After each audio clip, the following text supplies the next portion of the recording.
How do you add transitions in CapCut? So first you want to open up your project and then import your media that you want to use. For example, your videos and images and all of that stuff. Now you want to place your video on the timeline. You can also arrange your videos and media if you have multiple media in your timeline.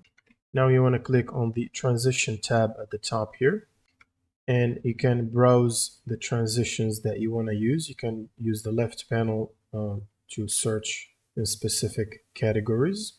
So for example, you can pick new hits or whatever you want.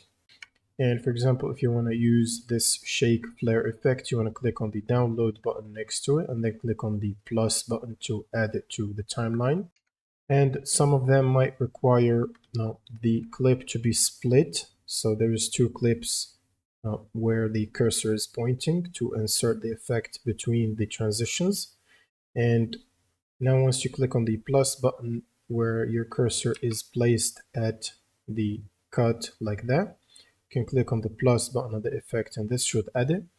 Now with the effect selected on the on the right panel at the top here, you'll be able to adjust the duration of the effect by adjusting the timing here. So for example, 0.6 seconds. Now if you play before that, you should see the effect happening.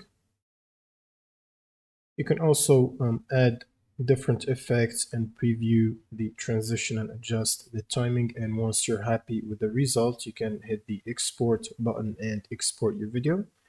And that's pretty much it for this video. If you have any questions, leave them in the comments below and see you on the next one.